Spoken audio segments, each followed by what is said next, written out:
As they say, one good thing usually leads to another. Hello, everyone. This is Dwight Woods, the Jeet Kune Rebel. Welcome to the I Love Jeet Kune broadcast number 354, number one for the year 2005. Happy New Year to everyone. This is the one about absorbing what is useful, a tenet of depth and not mere collection. As you're logging in, if you'd be kind enough to say where you're logging in from, hit the like button and feel free to continue doing so throughout the broadcast. If you're catching the simulcast over on the YouTube, please be sure to like, subscribe, and hit the notification bell over there as well. But of course, the best thing you can do is to share this video and spread the word about the I Love Jeet Kune broadcasts. So, absorb what is useful. Now, everybody knows the phrase is frequently attributed to Bruce Lee, but let me set the record straight once again. Bruce Lee never actually said it.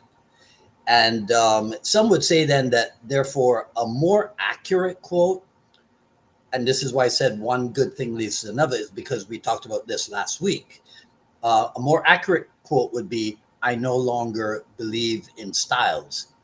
And the reason why I say this is because there's a crucial difference.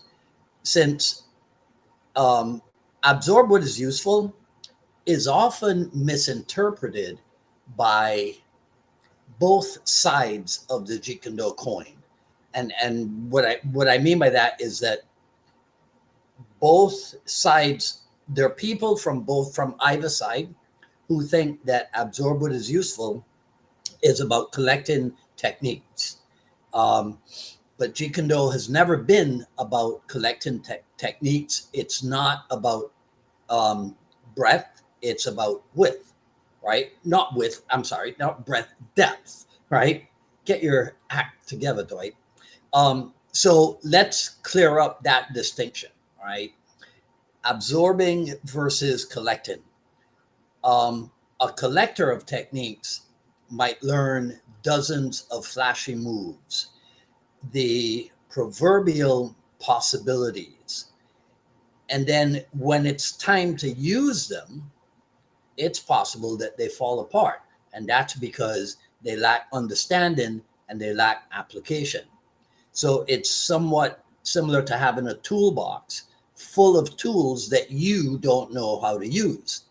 Now, absorption, that's a whole different ballgame. Absorption is intentional. It is about understanding. It is about testing, so to speak. It's about refining technique until the techniques become, I'll use a catchphrase, a natural extension of your body. So it's not how much you know, which is the breadth. It is how deeply you know it. So here's an example. Wing Chun trapping. So a collector might go out in search of every variation of the Pak Sao and the Lap Sao. And they'll practice them, but they'll never practice them, I'll use another catchphrase, under pressure. So, in fact, forget under pressure, right? They'll never even look at trapping as, they'll just collect the techniques, the variations, the possibilities, but they won't investigate it. How do I use trapping as an attack? How do I use trapping as a counterattack? How do I use trapping as an entry? How do I use trapping as a follow-up? So they're collecting the techniques without ever analyzing the techniques to see where in the continuum, the fight continuum, they occur, where they evolve. And that's why they never get a deep appreciation of the trapping techniques. Now, an absorber, it's a word.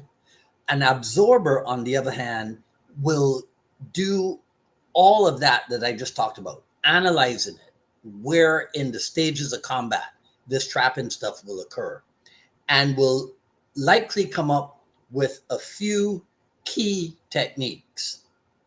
And he'll do it over and over again, stripping away that, the hacking away, the daily hacking away, until he can use them instinctively under pressure in a fight, whatever. right? So that's the difference. The collector learns the moves, the absorber learns mastery. So how do we ensure that we're absorbing and not collecting? Okay, so this is the first thing you got to do. You know how Bruce Lee talks about honestly expressing oneself?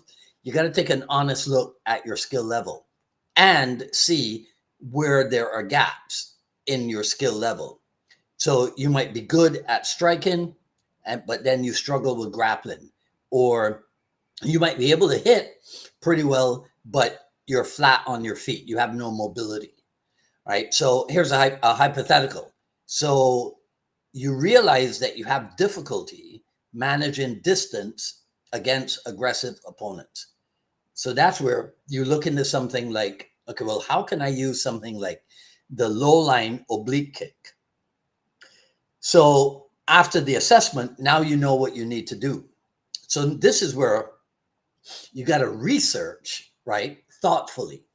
So once you know what you need to do, then you start doing your homework, and you have to be selective when you do this homework. So you look for systems or styles, whatever you want to call it, right, that excel in that area that you want to improve. So if you're looking at that low line oblique kick, you might look into how Boxe Française handles it, Wing Chun, or any other system that you know uses that kick, because you can find it in Filipino Pangamut, you can find it in Pencak Silat, all that stuff, right? So that's what you do. You go looking in search, but you don't necessarily go looking in search for the moves, right? You go looking for the principles, the common principles that you might find in all those systems. All right, so now let's say you found them. So now we're at step 3. So now, again, the catchphrase, you have to test them under pressure. Okay, so this is the fun part, right? Because you don't practice it just in isolation. You have to get to the point where you can actually apply the techniques, whatever it is that you're working on. So you learn to apply it in sparring or in what I call live drilling. And that's where you find out if it really works. So you might start out and find that your timing is off. So then you have to keep working at that. And then through trial and error, you will end up refining that thing. So testing under pressure is how did I put it? Is how theory becomes skill. Okay. All right. So step 4 is, so some people call this discard what fails, right? Which is, as we know it, is reject what is useless. But discard what fails actually might be a more accurate description of what we're doing, because not everything that you try is going to work for you. Okay. And that's fine. So you let go of what doesn't serve you. I can remember a time when, actually, we were talking about it earlier today in TCF. We were talking about the old kung fu films, and I was as big a fan as anybody else of Huang Zhangli, the Silver Fox. I mean, that guy can kick up a storm, and so I was a big fan of the spinning back kick, and it looked good in demonstration or what have you, but in sparring, it was a little bit too risky, right, for me. So instead of clinging to it, I kind of moved on, right? Okay. Step 5, the last step, you integrate what succeeds, aka add what is specifically your own. So when something works for you, you own it, you make it yours, you customize it to fit your attributes, to fit your height, your reach, your whole fighting style. And but don't stop at just like the basic level of it. You work it and work it and work it inside out, so that it becomes not even what they call second nature. I like to call that first nature. It becomes your instinct, right? So the big takeaway, absorbing what is useful is not about collecting as many techniques as possible. So if you go to seminars on a regular basis and you're served up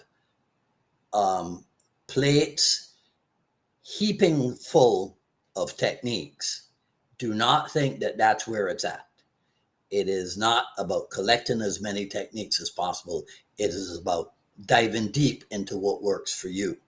And this is not just a martial art principle, this is a life principle as well. Let go of what doesn't serve you and embrace that which helps you to grow, which I think is quite apropos at the beginning of the year.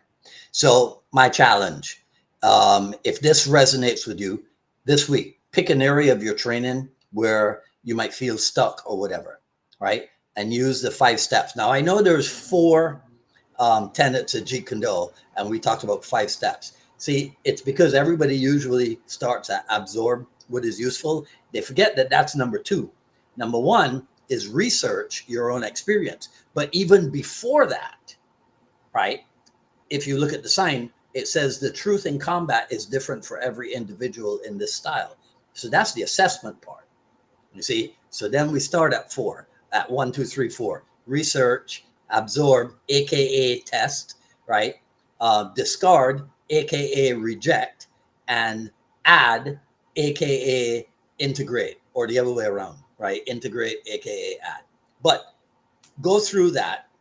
If you care to share it with me, let me know what it is that you have resolved that you need to work on, and we can discuss your plans for working on it, right? Okay, so just keep that in mind, because simplicity, having a simple plan is the key to brilliance. So you keep training, you keep learning, you keep growing, right? So let me know what you guys think in the comments below. That's all I am going to say in this video. If you like what you heard, please comment, rate, subscribe, and hit the notification bell.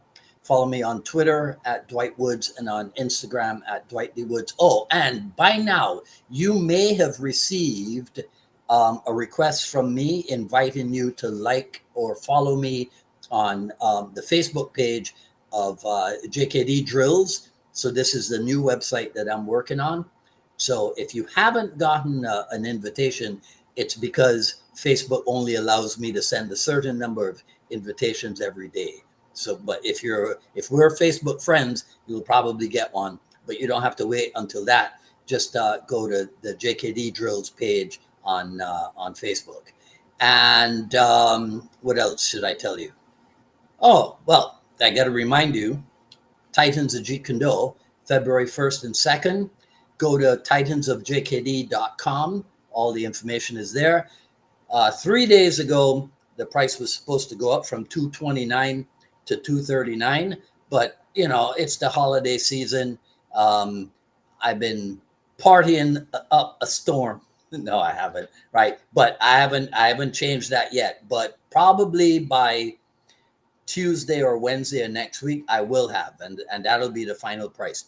It'll go up from $229 to $239. So if you want to save yourself $10, go to titansofjkd.com and register forthwith.